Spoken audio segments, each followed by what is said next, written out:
Go ahead. A couple of questions, Sure. if you don't mind.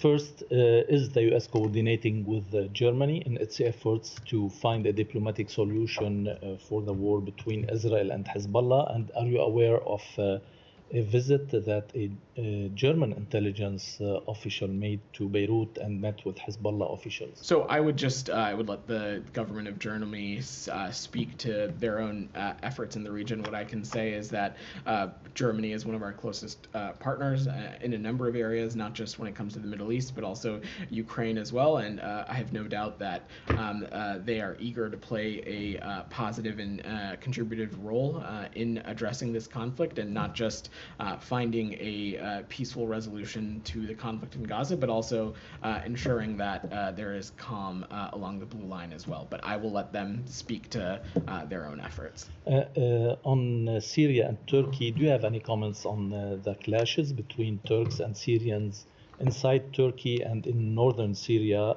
that killed 7 people yesterday? We have urged our partners in the government of Turkey to coordinate with both Iraqi and Kurdistan region of Iraq authorities on any cross-border military operations to protect civilians from harm.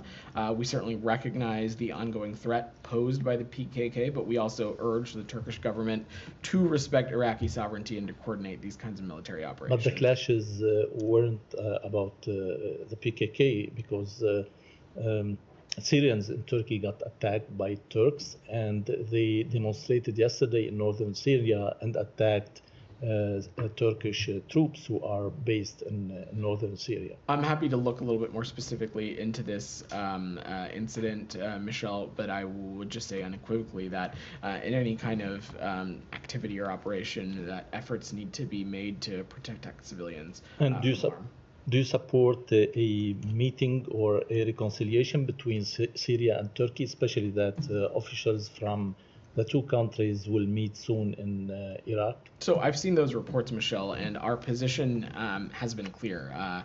We will not normalize relations with the Assad regime absent authentic progress toward a political solution to the underlying conflict. We've been clear with regional partners, including Turkey, that engaging with the Syrian regime, that credible steps to improve the humanitarian condition, human rights, and the security situation for all Syrians needs to be at the focus for these kinds of engagements. And we've also stressed with regional partners that the Syrian regime needs to cooperate in the political process that is laid out in UN Security Council Resolution 2254. My last question on Iran. Iran is expediting its nuclear program, and they are more open now about declaring that they need the nuclear bomb based on the last round of missiles with Israel.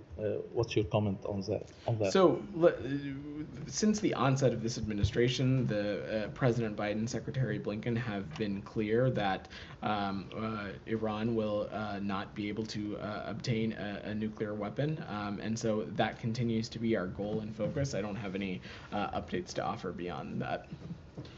Sean? Sure. Switch topics.